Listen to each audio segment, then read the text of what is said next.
I'm Dr. Brian Chicoine. I'm the medical director of the Adult Down Syndrome Center, and it's my pleasure to welcome you here this evening. A couple quick housekeeping items. Please make sure you signed in for tonight's presentation on the sheets in the back, if you would. And if you signed up to receive a certificate of attendance, those will be available at the end of the presentation in the back for those that need that credit.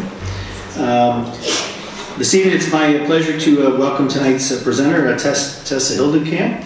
Dr. Thessa Hilgenkamp received her PhD in 2012 from Erasmus University, Rotterdam in the Netherlands. She studied physical activity and fitness in older adults with intellectual disabilities.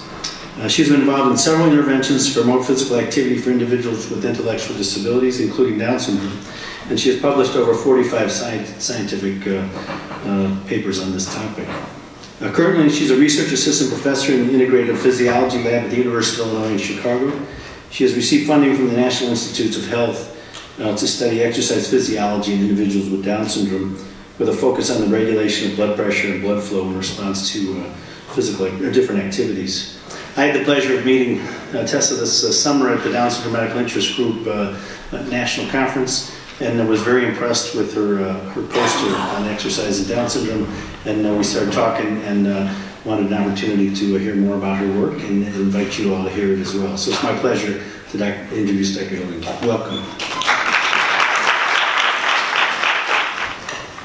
Thank you very much, Dr. Chicoine, for that really, really kind introduction. I hope to live up to the pressure that has been posted now. Very, very welcome to all of you to make it tonight. I'm very happy that we have this big of a crowd here. And just from talking to most of you briefly, it's a very diverse crowd. So there's a lot of parents, there's a lot of individuals with Down syndrome themselves that could come too, which is really, really great. And there's a lot of people working in supporting people with intellectual disabilities or Down syndrome specifically. So I have a couple of points in the presentation where we'll have some interaction opportunities. And it'll be great to hear, I think, the different experience from all the different sides, because you all bring a different expertise to this room. So I'm very, very excited to be here. Let me introduce myself a little bit more too. My name is Thessa Hilgenkamp, and as the name might already give away, I'm from the Netherlands. I currently work at the University of Illinois in Chicago in the Integrative Physiology Lab, where we study everything exercise related. Not just in individuals with Down syndrome, we study individuals that have multiple sclerosis, Parkinson, obesity, and also differences between athletes and people that are really inactive. My background is human movement sciences. That's something that doesn't exist in the US. It's a combination of exercise science, biomechanics, some behavioral change programming, so everything actually physical activity related. So physical activity is my everything. And anything that I can do to improve or support physical activity by any kind of means is what drives me and what makes me happy and satisfied for every day. I got my PhD in Rotterdam, in the Netherlands. And actually this year, I'm 10 years in doing research for individuals with intellectual disabilities. So I did different things. I'll talk about that a little bit throughout the presentation. But my PhD was on older adults with intellectual disabilities. So physical activity and fitness is a really big issue there. And it's for the first time that they actually age to that number of years. And there's all sorts of issues that come with physical inactivity and low fitness levels that are really not necessary. What might interest you too is that I work both at universities, different ones at this point, but I also worked in support provider agencies. So I worked with physical therapists, with physical activity instructors, with the support providers, and with parents to actually implement physical activity programs, and also to listen what questions they have and what they run into that needs research to solve those questions. To me, it's a continuous conversation between people that can do the research that supports the people that actually work or experience what daily life is like. The interaction parts of today's presentation will be very much about sharing those experiences. Coming from the Netherlands, it might be completely different here, so I'm very excited to hear what your experiences are. Might also be a little similar. And me, myself, I love to run and to dance. So those are my physical activities that I get excited about. So I want to try if this works. It's always exciting. That's the great thing with videos, presentations, always happens. I thought I could give it another try, but what I was about to show was a video of the Special Olympics, so you can Google that and find it online, it's all available. And it was a video clip that explained how someone with Down syndrome was telling about his experiences, that he was being noticed, that people were talking about him, that he was feeling very special. And then in the end, it was about he was being part of a team and playing a soccer game, and how good that made him feel. The content of today's presentation, the title is From What We Know to What We Can Do. So it's going to be a little bit of an overview of the research that is currently out there. The research is very limited, as you probably all know, that involves individuals with an intellectual disability specifically, but also for individuals with Down syndrome. So I'm going to give you an overview just to give you the latest and newest about the importance of physical activity, but also about specific facilitators and barriers. So that's going to be where a lot of the recognizing of daily practice is going to come in, probably. And then one of the barriers sort of leads into the physiology. And that's going to be very specific for individuals with Down syndrome, and I'm hoping that's going to be to a new portion of today's presentation for a number of you guys, but that will end with practical guidelines. So what we can do is at some point increase our understanding through research. That's an important thing because there's not nearly enough out there for this particular group of people than there is for pretty much any other group. So there's still so much that we need to learn and that we need to start knowing more about. But I will definitely have a whole lot of information with practical tips and tricks to start moving today, because I know that's what a lot of people came here to get from this presentation. All right, so starting with the benefits of physical activity, I'm just going to sort of summarize that research. You guys are all here because you understand how important it is to be physically active. You wouldn't be here otherwise. But just to really get another really great impression of how strong that evidence actually is, it is the fourth leading cause of death worldwide. So there's not a whole lot of things that actually are worse for your health than being inactive. So inactivity is just below high blood glucose, just below smoking and high blood pressure. But it is higher, so physical inactivity is causing more deaths than obesity and overweight. And that to a lot of people is something that they don't realize, because there's always a lot of focus on being overweight and obese, but research has shown that it's actually healthier to be a little overweight but to be really fit and active than the other way around. So the people that are overweight but very fit and active are healthier and live longer than the people that are really thin but wouldn't do anything. So both contribute, so don't question, or there's no discussion there, both would improve health, but physical inactivity is actually just slightly more important than being thin. And it's more important than high cholesterol, for example. So those are things that we have a lot of information and health communication and promotion on, but physical inactivity is actually really up there. So the importance of physical activity is also very noticeable in what you can see in types of diseases that you would get. So dying is one thing, that was in the previous slide, but active people have lower rates of a whole list of conditions that are just influenced by being active. So if you're healthier if you're active, and you have a lower risk of developing those diseases. If you have those diseases, you usually have a lower disease burden, so you're able to prevent a lot of symptoms from that. So just to name a few, coronary heart disease is probably the most well-known one, but active people have also a lower rate of high blood pressure, stroke, type 2 diabetes, metabolic syndrome, colon cancer, breast cancer. That's usually something that people are not too familiar with, but some forms of cancer are actually very related to inactivity, and to depression. So there's also mental benefits of being active. And depression is actually something that has a high prevalence rate in our group of people. So if you grow older, that's something that we all run into at some point, but that is also a really big topic now because people live longer due to improved healthcare. For older people that are active, you actually have a better motor control, a better cognitive function. There's a lower risk of falling, and that seems incidental, but falling is actually the starting point of a lot of things that could happen after that cause a decline in functioning, and at some point loss of walking ability. It also is improving your self-esteem and your independence. So in the study that we did in the Netherlands, that was a really large epidemiological study. We included over 1,000 older adults with intellectual disability, so over 50 years and older. What we actually saw is that walking ability is more predictive for functioning later in life and for staying healthy than the intellectual disability was. So just to be able to do your daily functioning task and to continue to do that, being able to walk, just to simply move around and keep active, is more predictive of future daily functioning.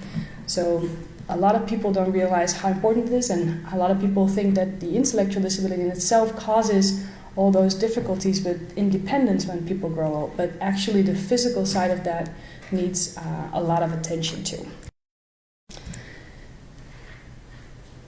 All right, I was already getting ahead of myself. That's going to happen a number of times today. So being able to walk is more important than the intellectual disability in terms of future functioning in older adults with intellectual disability. What we also found is that fitness in itself, at a certain point, predicts daily functioning later in life. So the more fit, the stronger, the more aerobic endurance people have at some point will predict how much daily functioning. And daily functioning is not just involving walking. Daily functioning is actually being able to do mental tasks as well. It doesn't just involve the physical part. And low physical fitness actually creates unnecessary decline of that functioning. So we have problems with cognitive decline during aging, we have problems with Alzheimer's disease, but physical inactivity and low fitness actually adds to that. And that's something that people can just work with and work on during their life to prevent that from happening, but also if you're older. We did a study with aging adults with intellectual disabilities, and they're still able to improve if you have a good program, and that actually continues to help them to prevent that decline. And as I already stated, fitness is more important than fatness for mortality. We actually looked into that for our particular population, and that is true for individuals with intellectual disabilities too. So it's not different from the general population. So physical fitness and activity and fitness are necessary. We all knew that, but this is sort of like really underlying that. For individuals with Down syndrome, it's actually even more important. Like we already know it was a big deal, but it's actually helping a lot of the things that they run into more often than other people do. So it helps with muscle weakness, it helps with hypothyroidism, it helps with arthritis, it helps with cognitive decline, and it helps with obesity. So a lot of those things just happen to occur more often in this group and are really benefiting from being more physically active. So it's even more important to address this issue now. So there's two different sides to that. So partly some conditions can be prevented from happening, others can be partly helping in delaying what's happening, what the progress of, for example, cognitive decline would be. What do we know? This is where the new research comes in. So what do we know about physical activity in individuals with Down syndrome? What is the current state of affairs? Any ideas? Is everybody going to be good? In your personal experience? Is everybody active enough? I wouldn't be standing here. Probably if that was the case, you wouldn't be coming to this presentation. So it's not that good. So the prevalence rates of physical activity, or the physical activity levels, are much, much lower. Depends a little bit on the study that you look at, how much lower it is, but consistently across every study that has been done, they have lower physical activity levels than the general population, but usually also lower physical activity levels than other individuals with intellectual disabilities that they live with or work with. Physical fitness is also much lower. So fitness would include things like strength, aerobic endurance, balance. So a number of those things are not up to par in the individuals with Down syndrome. So if it wasn't already clear, it's really, really important to support physical activity. But the question is, how do we do that? And I'd like to really get a little bit of a feel of what you guys run into. So what works and what makes it really hard. So both sides of that story, I'd be interested to hear. And we have a microphone. That's great. Let's start with the first one. What works? So what do people really like to do? So how do you engage them in physical activity? Well, we try to walk with Billy every day, about a mile, even through the neighborhood.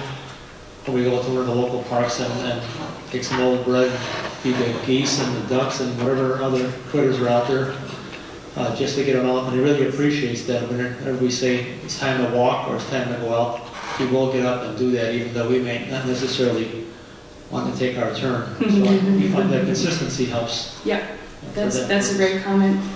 Is it the consistency to what he likes about it? He likes. I think we talk to him as we go individually when we take turns. He enjoys that we're spending time together. I think as well. I mean, he doesn't come out and say that because he's not that verbal, but we just know he doesn't ever fight going out. We just have to make sure he goes to the bathroom first before. Yep, logistics. All right. Any other good ideas for spring this year?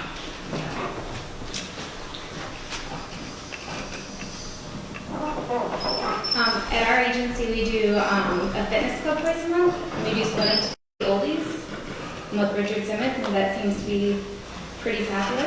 Nice. They all get pretty well into it. So that's a group activity? It's a group activity. We usually have like 5 to 10 clients. Is that part of why they like it? I think we also have a healthy snack afterwards that they enjoy. Yep, rewards. The dancing's a favorite too. Yeah, that's great. Thank you. Any other, yeah. Okay, well, I have to bribe her. I mean, she doesn't want to do it. She doesn't like to exercise. She doesn't like to do anything, but she has a brother who's very, very active, and she sees him making a big old Sunday, and so it's like, well, it's a rule. If you don't do this, you don't get that. So it's kind of like half rule-oriented, half bribery, but that's the only way. Or I'll just say, well, maybe later, maybe you'll do something later, and then it'll just get too late. I won't give her a huge ice cream sundae if she didn't do anything. Who recognizes that? Yeah. Mm-hmm. Any other fun ideas that work? I work out with a personal trainer. Oh, cool. Once a week. I also swim. Nice. You like to swim? 3 or 4 days a week. Oh, you must like to swim. Yes. I also do Zumba. Oh, wow. You're busy. Yes. Yeah, you get a lot of physical activity. Yes. That's great. Thank you. Thank you. Oh, yep. One in the back. We work with group homes, and one of the things we did, we started a contest called Fit Happens. Fit happens? Yeah. So, and then what we do is group homes they compete against each other. So at the end of the month, whoever's lost the most weight and done the most exercises kind of wins, but they enjoy competing against their peers. Yep. So that's how. Yeah, competing really motivates, yeah, for some, yeah. How do you keep track of that? We have a log in. Nice. Good work. All right, so that's a lot of already good activities. I hear a lot of the themes that we'll be talking about with the facilitators and barriers. So just a couple of ideas, what makes it hard? So we heard a little bit about that. Intrinsic motivation is not always there. Any other things that make it really hard?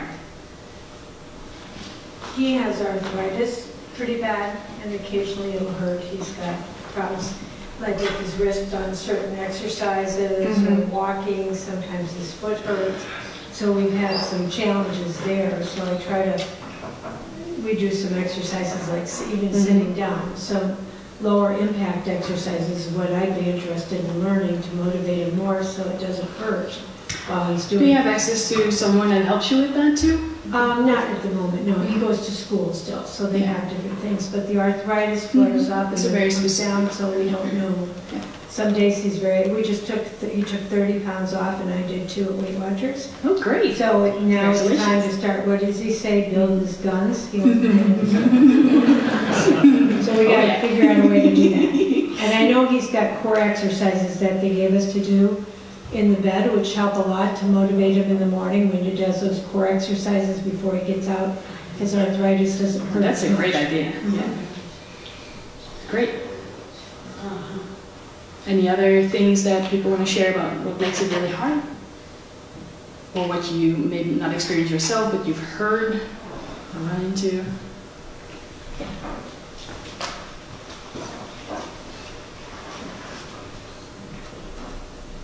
Well, even just transportation is an issue. Right. You know, they sometimes can't go on their own, so they have to wait for someone to drive or go with or help facilitate. So Mhm. that's a big one. Yeah, that is a big one. We have one here in the front. We work at a residential facility, a fabulous one.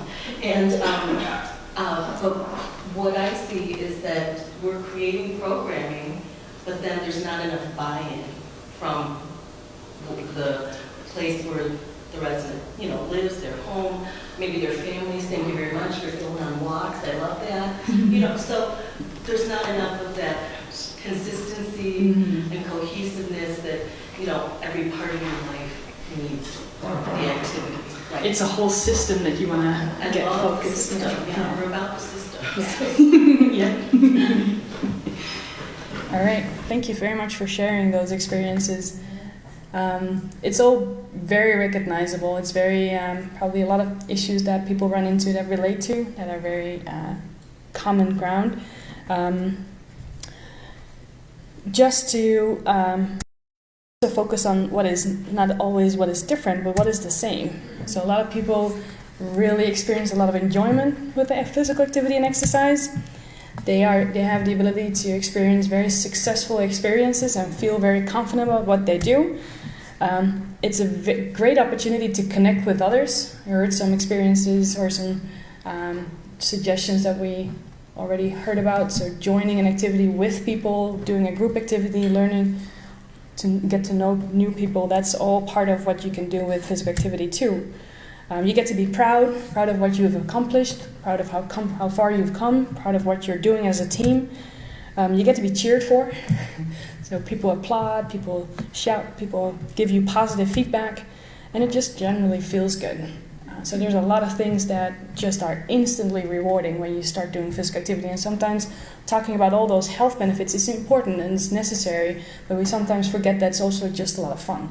And that's what actually motivates people in the now. So the fun part is really not to be overlooked. All right, so I'm going to talk about a study that was performed by Mehi et al. In the little corner there. And they did in-depth interviews with individuals with an intellectual disability, with Down syndrome specifically was the study about, with parents and with professional care providers, so support providers. And I will have examples of those different facilitators and barriers, but the themes that they sort of uncovered are very much recognizable from just a couple of stories that you've just shared. So the facilitators are definitely the number one is support from others in a number of different ways. Another facilitator is that the physical activity was fun or had an interesting purpose. So going to a little water and feed the ducks, that's a purpose. That makes it like not just a general walk. And routine and familiarity. So those are the really main facilitating themes. I'll go into those with examples a little bit later. The themes for barriers were a lack of support, not unsurprisingly. And that lack of support translates into the ability to actually get to places, because that's support too, but also if it's not put forward as an example of the people around someone, that's really a main barrier too. Another barrier is not wanting to engage.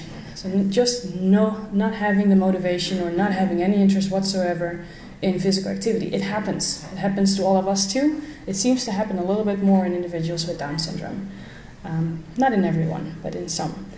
And then there's a number of medical and physiological factors. So we have the arthritis. There's a number of other concerns that people have when they want to support physical activity that may prevent them from actually doing that. And those are concerns that sometimes are real and sometimes need a physician or a family doctor to look at that. And sometimes it's not that big of a deal. You can just start exercising. So that paper, it's worthwhile looking into if you're really interested in all the details, but this is what they came up with further sort of detailed level of those themes. I will just go briefly over the main things. So the support for others comes across in the decision to be physically active. So sometimes that first decision, initiating physical activity, is something that you need a little help with. You need someone that says, come on, we're going to start that walk now. Or come on, we're going to initiate getting you in touch with a personal trainer. Or we're going to initiate you joining a team. So sometimes that's a decision that needs that support from others. Initiating the activities and maintaining interest. So maintaining interest is one of the hardest parts because that requires a lot of creativity and a lot of motivation of the support network, a lot of enthusiasm, so a lot of energy. That's not always there if you're coming home from a long day of work. And there's experts in this room that know how to do that have the expertise to find new ways of offering activities and find new ways of making that adapted to everybody's individual level. And that expertise is really, really great. Joining. That's one of the main things for support. So joining for that walk is one of the main motivators. Joining as a group is one of the main motivators that helps people being physically active. So one of the comments in that paper was they have a lot of really, really great quotes is of a staff member that said, when we have activities, the staff always participates. That's a factor that works. If I stand next to them on a treadmill, they don't respond. But if I'm on the treadmill with them, come on, I'm doing it too, we're all doing it, that works. So that really is about both joining, setting an example, and doing something together. So fun and purposeful. The importance of a fun environment is really something that's sometimes overlooked. We tend to just use what's available. I've heard people that actually did that night walk after dinner, but always did that same round. And I've heard people with the intellectual disability saying, well, it's just so boring. I don't want to do that. So trying to find ways of making even that same walk interesting, that helps getting people interested and keeping people motivated to join for that walk. The routine helps too, so we get to that later. And I've already heard some examples here. Using music really, really helps for a big group of people. Using music, adding sensory elements. Use different types of balls, use different types of materials, sounds. All those things help to keep people interested and keep them engaged in that physical activity. And sometimes even forget they're actually being physically active at the same time because they're just enjoying. Novelty. We all know that. When we start something new, interest is there. It's really easy to get people motivated. But when the novelty sort of like fades away, it's really hard to keep people motivated. And sometimes it's just about thinking of new things. So that's sometimes one of the solutions that might be necessary. Novelty definitely helps. And group activities. We already heard examples of that too. So doing things in a group is really helping to make it fun and to experience the fun activity together and to engage with others, and it keeps it really interesting. And adding any kind of social component, so an audience, having someone to support that activity that cheers for someone, adding any kind of social element to whatever you're doing, not doing it by yourself, that helps to keep it interesting. And one thing that we sometimes don't really use too much, because the physical activity, we're already happy when we can get it in. So if we can get that walk in after dinner, that's already a big step, and that's to be commended. But sometimes we forget there's a lot of passion and interest that we can use or that we can incorporate in those physical activities. So dancing is a really good example. Just dancing in a room, having music to listen to for an hour, and someone just moves around in that room, that's activity. That counts. So if there's any interest that you can gear into physical activity, that's very worthwhile to find out. And then the purpose, going somewhere to do something, whatever that is. I've heard people going to a place to get something unhealthy, like a shop or store or like a little bar or restaurant. But even getting something unhealthy, but having that walk with that obesity thing might be worthwhile.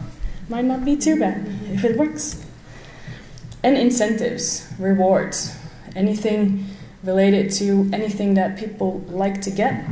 Can be medals, but it can also just be a good snack.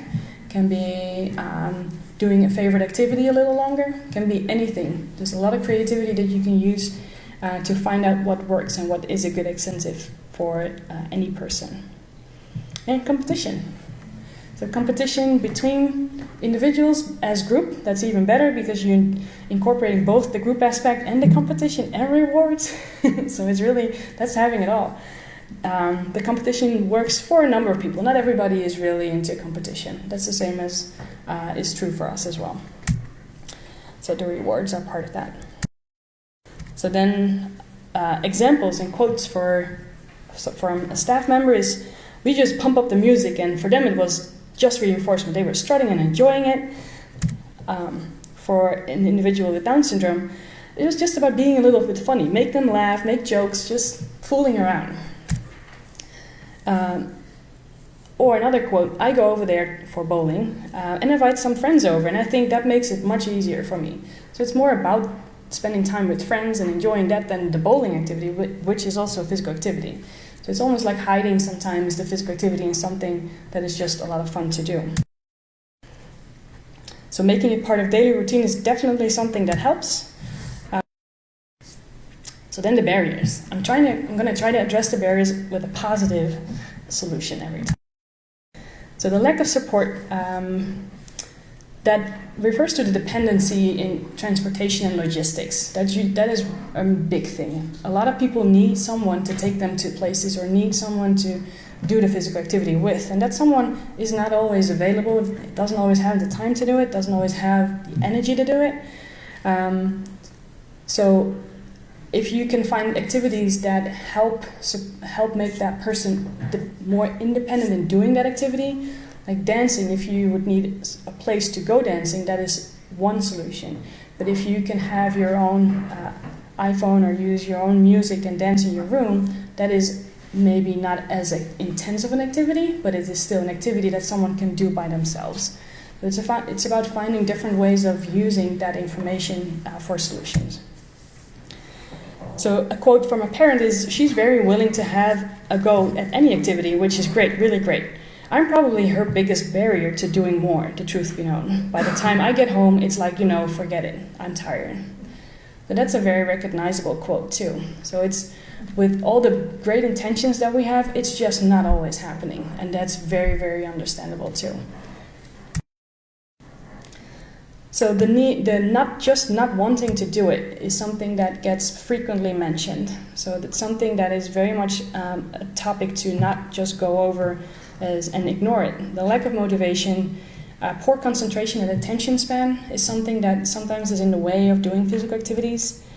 And just general dislike of activities that require any effort. You see that in some individuals with Down syndrome, not in all, not in most, but. And easily bored.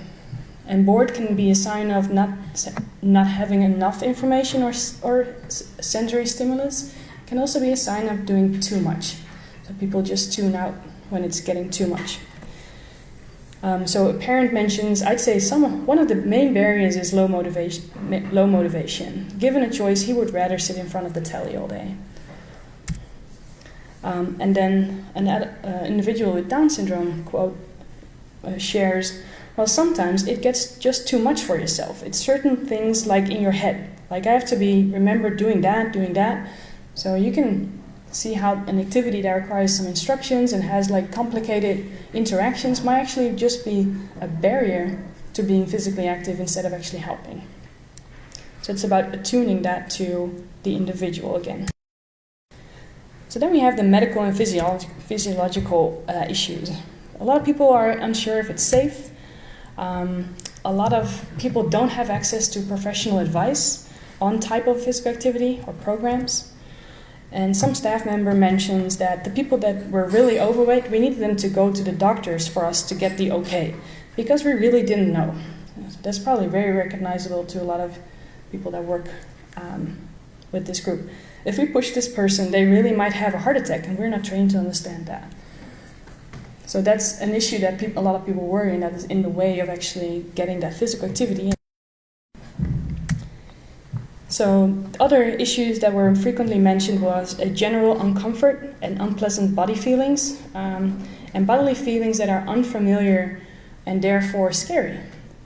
So I worked with the older adults with intellectual disabilities, and we did one walking test. And the walking test required them to keep walking in increasing speeds. It was all walking, but they got tired and they started sweating. They started feeling warm, and they felt their heart like going a little faster. And you would be surprised how many never experienced that.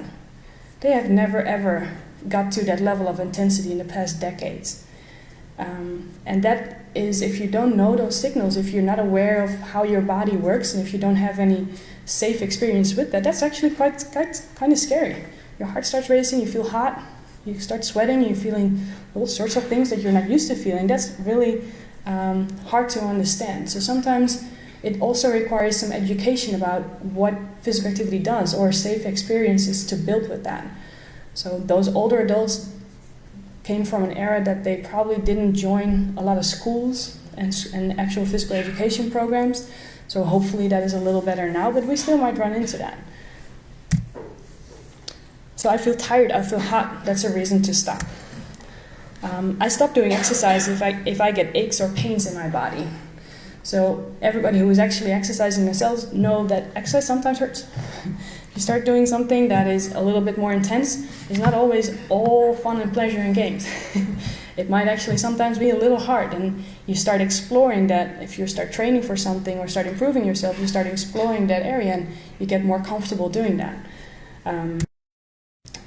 So the normal response to exercise, and I'm sort of like moving into a little bit more of the physiology. So I'm going to try to keep it as clean as possible. If you do have any questions, please do interrupt me, because what we're getting at is important to come across. So what's the normal response to exercise? What happens? Sweating, heavier breathing, Mm-hmm. in the face a little bit. Yep. Heart rate up? Yep. Blood pressure? Up. All right. So there's a lot of different things happening. Heart rate up, blood pressure. The liver releases glucose. We need a lot more energy to perform that physical activity. Actually, your blood flow throughout your body is getting redirected. So instead of going to a lot of organs that you use for digestion or just general functions, it gets redistributed to your muscles. So it's not like there's going to be more blood for those muscles. It's going to be a redistribution of the same amount of blood. So that's an important thing for what we're going to get into later. So being able to redirect that blood flow is one of the main things that allows you to be physically active, because you need those nutrients for energy. You need to get rid of waste products. You need that oxygen for your muscles to actually work. Again, getting ahead of myself. So you need that blood flow to continue to be able to exercise, to provide your muscles with what they need. The part of your body that is responsible for that is your autonomic nervous system. So who has never heard of autonomic nervous system before? It's not a very common thing, yeah. So your autonomic nervous system is part of your entire nervous system. It is, here this guy comes in, it is right here, it's the red. So it's part of your peripheral nervous system, so it takes place in your body, not so much in your brain. It's a little bit of connection with the brain. But it consists of two different parts, and that is where it gets really, really interesting. So the autonomic nervous system is called autonomic because it governs all your autonomic responses, your autonomic functions, so breathing, heart rate, blood pressure regulation, temperature regulation, a lot of the pH levels in your blood. So a lot of the things that we don't consciously control, those things are governed by the autonomic nervous system. And there's two sides in that system, and that makes it really, really interesting. There is a system, a side, the sympathetic nervous system, difficult word, but that's your fight and flight system. So that part of that system is able to get your body into activity mode. It used to be running mode for a tiger, but now it's more getting to really intense exercise or to stress. So a lot of different things can cause your body to go in fight and flight mode. The other side, parasympathetic side, is your calming side. It's also called the rest and digest system. So you have that activity, and if that activity dominates, you're in resting mode. So currently, I'm very much in sympathetic activity mode, so I'm really like all up there with my energy. You guys are probably getting slowly into more the rest and digest mode, sitting here after dinner, before dinner. But that's the difference in those different modes and states. And you can sort of guess if you want to exercise, you need to shift that a little bit. So they're always both present. It's not that they switch on and off, but the balance between the two shifts. And they actually do a lot of things in your body. So a lot of the different functions of your body are governed by those two different systems. So how you look, how you view the world, how you view social connections even. I'm not going to go into that, but that whole redistribution of blood flow, very much governed by these two systems. Heart rate, governed by these two systems. So heart rate goes up if sympathetic activity is increasing and goes down if parasympathetic activity is increasing. So that in itself is just a really, really interesting part of this interaction. And then there's the fight and flight and the rest and digest. So there's a whole complex regulation that is not just involving the two nerves that are governing those responses, but there's a lot of reflexes that are involved. We're not going to go into that now. What we do know is that in adults with Down syndrome, it works a little differently. So what we know from research is that maximal heart rate during exercise is about 25 to 30 beats per minute lower. So just to give an idea, what is your maximal heart rate usually? How do you calculate your maximal heart rate? 220 minus your age. That's probably familiar to some as like a sort of a guiding principle. So 220 minus your age, you can calculate what your own maximal heart rate could be if you really start exercising hard. But then in that range, 25 to 30 beats per minute is a lot. That's a really big difference. So the research that has been done demonstrated that this is not explained by just not performing that same level of effort or by not understanding the test. So it really is about the actual inability to increase heart rate further in maximal exercise. And that's an important aspect. It's caused, and there's studies that demonstrate that. I can go into that, but that would take a long time now. But in general, there is in individuals with Down syndrome less sympathetic activity, which is also visible in less adrenaline during activity and during to other different stressors too. And there's less withdrawal, so less of decrease of parasympathetic activity. So if you would like heart rate to go up, you would like to get more sympathetic activity, that fight and flight system activated, and that whole rest and digest system all the way down there. But in an individual with Down syndrome, it doesn't shift like that. So it stays more in the middle. And that actually causes their heart rate to not go up all the way there. If you have heart rate that doesn't go up all the way there, everything that you use to sort of gauge intensity is going to be different. So if you would measure heart rate or measure intensity and you would use like the general guidelines, those don't work. You're overestimating the ability of the individual you have in front of you. So if you have a lower heart rate, you're also not able to perform the same amount of work. You need that heart rate to pump that blood.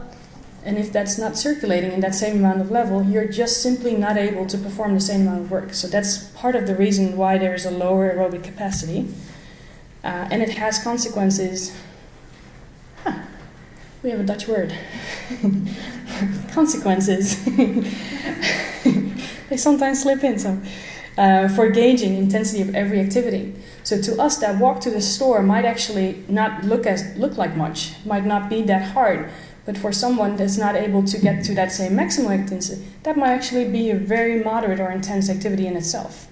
So gauging that and awareness of those different levels of intensity is one of the main things I'm hoping you guys to get from this presentation, because that's one of the main things that people are not aware of.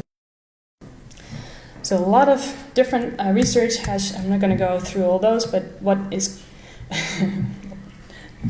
difficult model. What we're doing now, and that's the red part, is looking at how, if it's not just heart rate or blood pressure, but it's also about how that redistribution of blood flow, because that's also governed by autonomic function. So I'm going to briefly pitch our new study at UIC. So we are looking at the regulation of blood flow in exercise, because that could be one of the causes for the fatigue that people are experiencing. So if you don't have enough blood flow peripherally, which would be your arms and your legs mostly, your muscles are not able to actually perform the work. So that could be a cause of the fatigue that people really experience. And that could be one of the reasons that we can work on with programs to change that. So that could have consequences. There's English consequences, thank God, for training guidelines. And we're currently recruiting. We need in total 35 adults with Down syndrome. And people that would qualify would be people with between 18 and 40 years of age, in general good health, and in general low activity, which doesn't exclude much at this point. What would people be getting into? Something to know a little bit about. People that are interested can sign up there in the sheet, and I will give you more information on a later point, but just to get a feel. We have some questionnaires about health and physical activity. We do an assessment of blood pressure and vascular health, so you get some feedback and results on that, which is kind of interesting. We do heart imaging, which is not always, that's usually a new thing for people to get. You can have a picture of your heart, which is really awesome for the first time.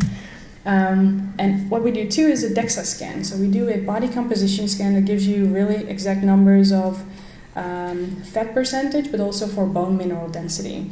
And those are two things that are really interesting for individuals with Down syndrome to learn more about. And this is a scan that you can do pretty much anywhere, but you would pay a lot of money to do it. So that's just included. You get that free and you get the results. We do exercise on a treadmill, exercise test. We do hand grip exercise while laying down in the LBMP. The LBMP is going to be familiar to some of the people that have participated in the Tommy study before. Anybody? Yep. Only one. Was it fun? I did. Yes. Good. There's an optional blood draw, because we know that people don't always like that, and that we don't want that to be a reason to not participate. So I'm going to briefly go over, this is kind of what it looks like. It's been used in astronauts before. So what it does is that while lying down, it simulates standing up.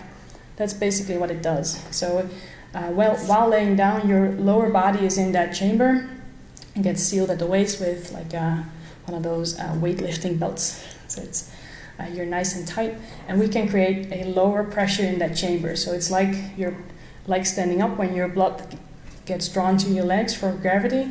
This is the same thing with lying down.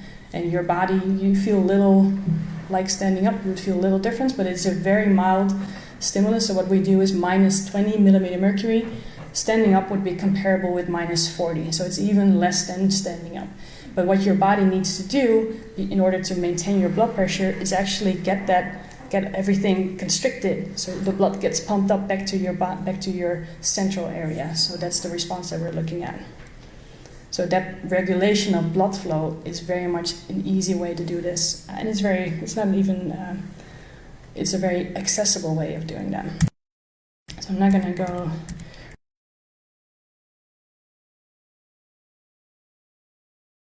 Really great animations.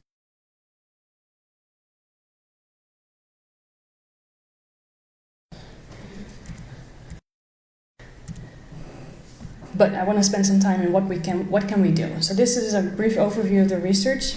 But what can we do ourselves? So participate in research studies, not just my study. It's fine if you don't want to participate, it's the best study ever. But there's other good studies out there too that people are perfectly fine participating in.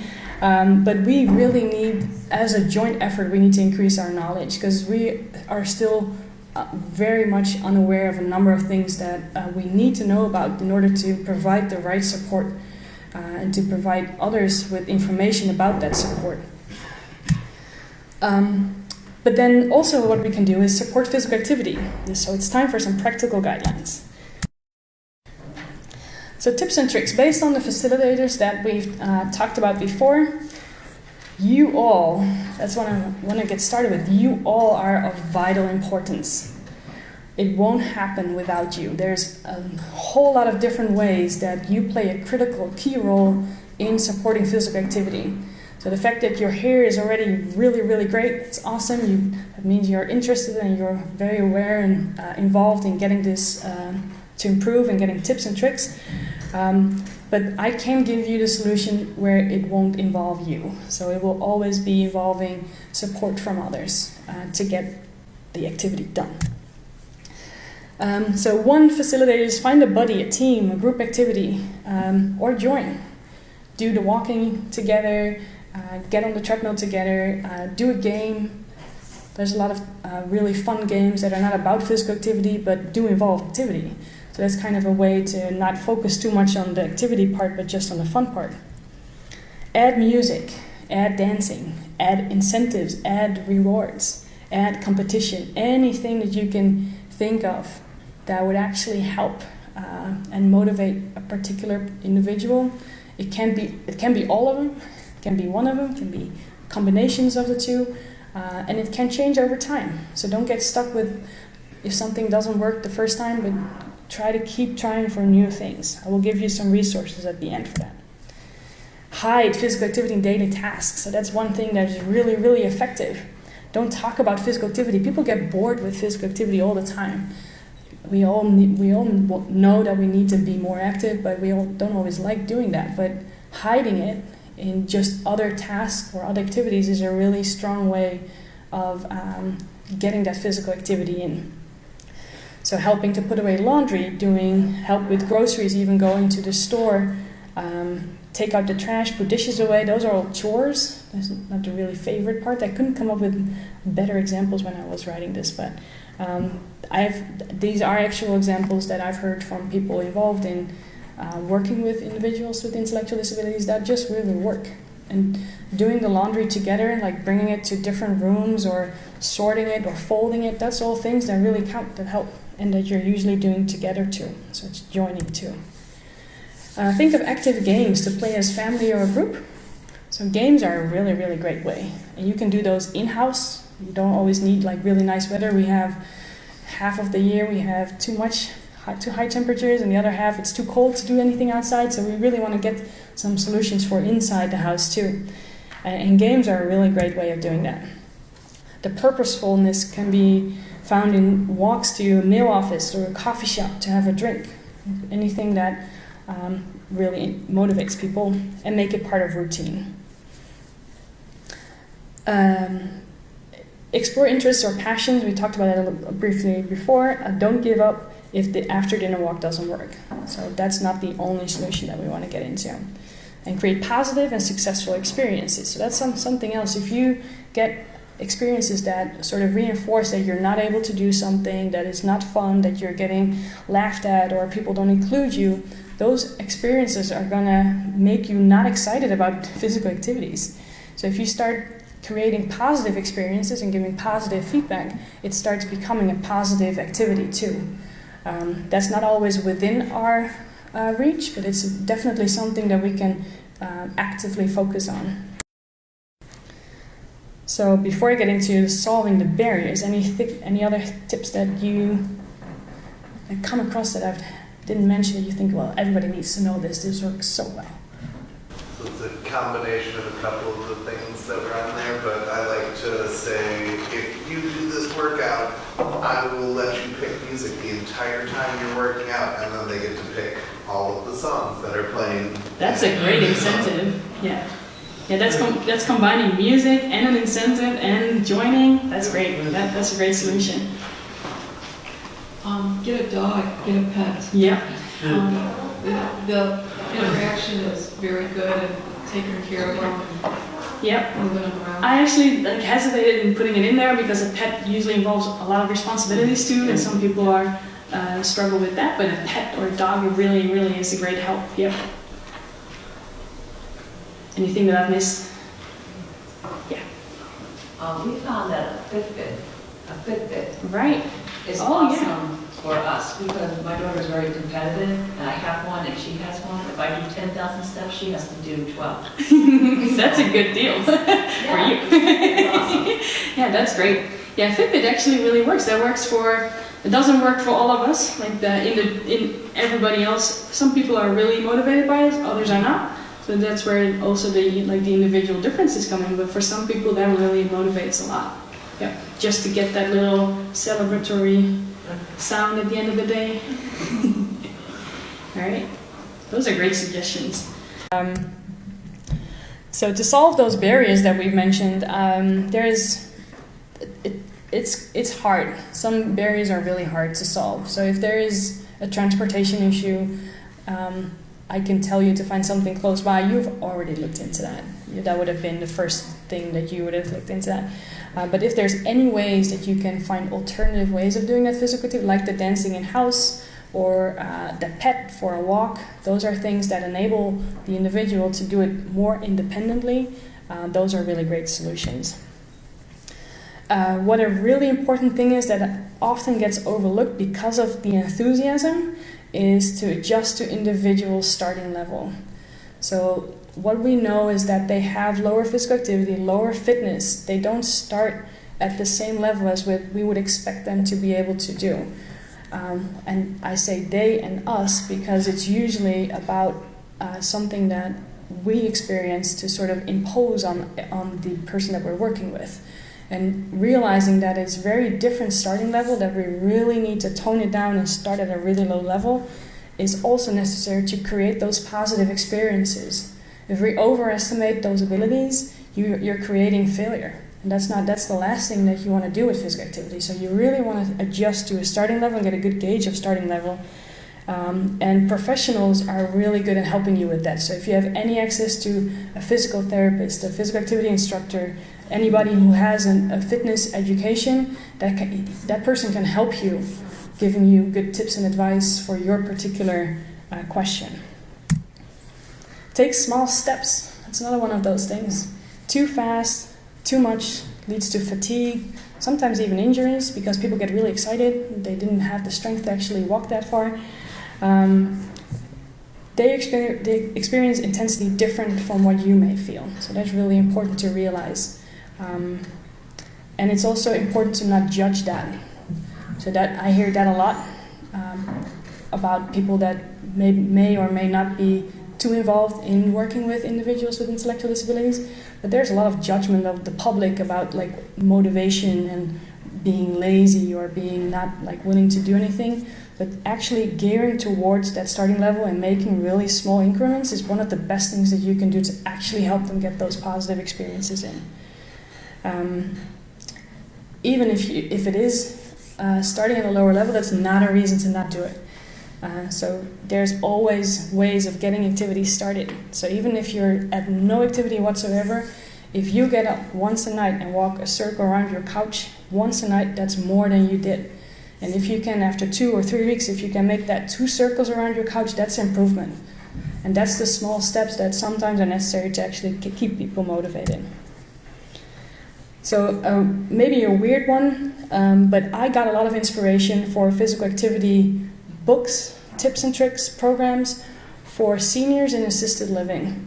So I'm going to explain that because it's by no means a very similar population. It's a very different population, but what makes it feasible and very applicable is that it usually gears towards seniors that have sometimes limited motor or physical abilities. So there's a lot of seated games, a lot of games that involve just minimal activity, but some like controlled movements. There's not a lot of really intense physical activity required. If you would look at active games, not for seniors, you would get into a whole different range of games. So these take into account that you want to start at a low starting level. But also what they usually take into account is that some seniors don't have cognitive decline, so don't have the cognitive abilities anymore to understand really complex tasks. So you'll get a lot of games and activities that geared both towards that lower starting level and towards easy activities that everybody can participate in. So it's really a really good resource for them. So then just to close off with some ACSM guidelines, because those actually deal with some of the medical concerns.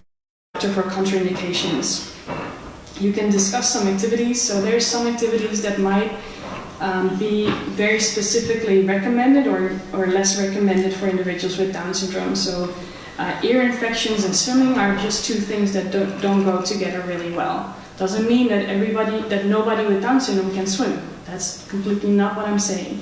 But if you have or if you experience a lot of ear infections, other activities might actually be working a little better for your benefit. The same is true with yoga or anything with stretching necks, with people that actually have issues with atlantoaxial instability. Again, that's not everybody, so this is very much an individual advice that you would like to get from a physician or a doctor. Start slow, it's in the guidelines. So the American College of Sports Medicine agrees with just starting slow. There's nothing wrong with that. You don't want to go big steps. And another really important recommendation is include strength exercise. So whoever thought about doing that? Yeah, that's not everybody, because physical activity is one thing, but getting stronger is really an important condition to be able to be physically active. So with the low physical strength that individuals with Down syndrome already have because of their low muscle tone, it's really even harder to just perform regular physical activities. So start building that strength with just like little steps against low starting level. Get as much exercise and expertise advice on what strength exercises to do. But really focusing on strength is really, really beneficial. You can check intensity. You can use a heart rate monitor if you want to, if you really want to start into aerobic exercise working out. And there's actually a Down-specific formula to estimate maximal heart rate. So the 220 minus your age doesn't really work well for individuals with Down syndrome. What does work is a complicated one, but it boils down to 179 minus 156 times your age. So that's the formula that estimates to a much closer, is a better estimate for what the maximum heart rate in individuals with Down syndrome would be. Did everybody get that? All right.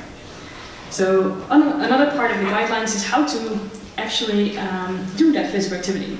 So provide really simple and step-by-step instructions, provide examples. So individuals with Down syndrome, verbal instructions are not always the best way to go. So doing it yourself, provide that example is really a good way of getting it done. Take the time to practice and repeat practice. So usually when we get bored at some point, that's another couple of repeats that we need for someone to actually get that activity done, to actually get that routine in there. Provide a lot of positive feedback and individualize intensity in group activities. So group activities are great. But you do want to make sure that everybody in that group is actually able to participate to the level that is fitting his personal level. So this is again where the expertise of the therapist and the physical activity instructor comes in. They know how to make those adjustments so they can do that in the right way. So then the guidelines, specifically for intellectual disability and Down syndrome as a group, for frequency, the more the better for aerobic exercise, but preferably in a lower intensity. So that's kind of the combination. You can go higher intensity, you can go up to 80%, but 40% is good too. And 40% is just walking. So activities that actually get you to just spend calories, get your energy up, that's already going to contribute. For aerobic exercise, they also recommend to do it in shorter bouts. So you don't need to go walking for an hour. If you can go walking for 5 or 10 minutes, and you can do that number of times per day, you also add up to 60 minutes. The type of activity, walking is preferred, but may progress to running. Some people are just perfectly fine running, can run really well, like doing that. Swimming is also really recommended, and stationary cycling, so anything on the ergometer. And then with the walking, the comments that the ACSM really specifies is to really pay attention to gait and balance issues, if that's not causing any barriers. So for strength exercise, they recommend 2 or 3 times a week, which is the same as for everybody else. And then really start at very low repetitions, so 12 to 15 repetitions even, which is for the first couple of weeks, just to get your body familiar to that particular movement, to get your coordination of your muscles ready, and to be able to slowly move into more, actually using more weights or strength exercises. So use multiple sets, 2 or 3 sets. So a set is 1 set of repetitions, so 2 or 3 times that 12 or 15 or even 20 repetitions, and with rest in between. That's the way to go for strength exercise. And then another thing that they mention is use machines for safety. So if you start using free weights do require a lot of coordination and motor control.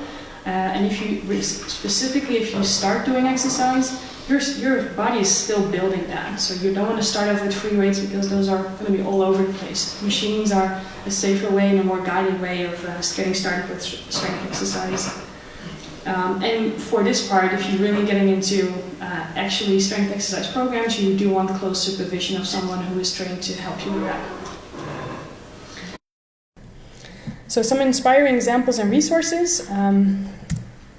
The Health Matters program gives a lot of really good resources. They're all available online with a lot of really great education materials and tips and tricks for activities too. Special Olympics, you all know Special Olympics, I don't even need to explain that, but they have a lot of really great videos too and online resources. Exercise Buddy, I'm not sure if you're familiar with that. It's geared more towards adults with autism, but that's not always a completely different group. It provides a lot of exercises and actual uses iPads and a lot of different more technology to get exercises to work well for individuals with autism. So that's a really great program. There's also a lot of local initiatives here at the Adult Down Syndrome Center. There's Zumba, there's music, there's garden activities. So those provide good opportunities, and there are probably another number of local programs that you may want to interact and exchange or share ideas about. Take home messages. Keep moving. So keep moving, keep being physically active, but also keep moving and supporting physical activity. So don't give up. Don't sit down and just let it go, because that's going to be the end of it. You're playing a key role. So even keep moving is for everybody involved. Adapt to the specific physiology, so take into account that they have a different physiology, that they have a different starting level, and that they need smaller steps to actually increase. Make it fun or purposeful and part of routine. Involve others. Check with your doctor when unsure, and use any available facilities, professionals, expertise that you can use. Use that expertise to get good advice and get good tips, because there's a lot of people out there that are really experts in doing this. Focus on the positive and sign up with my study to learn more about our research. Thank you very, very much for your attention. If you have any questions, I'll be available through email as well. I do want to thank Tommy, right in the corner. You know him though. He's done all this great research or not all of it, but some of the great research that I've been talking about, and I'm happy to continue to work on understanding better how it works. Thank you very much.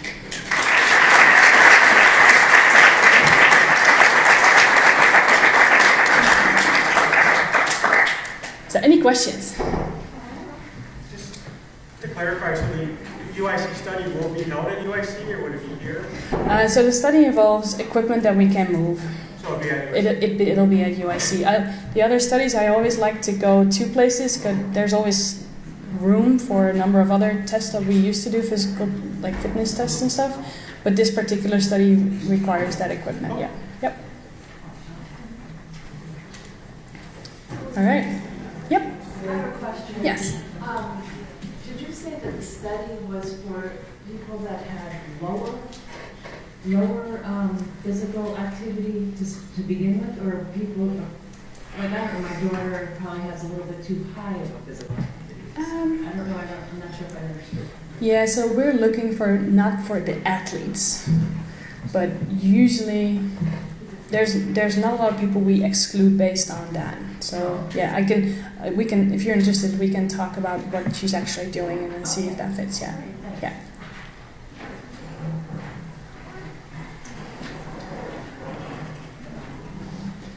Thank you very much for coming. Thank you. All right, thank you. Have a safe trip home.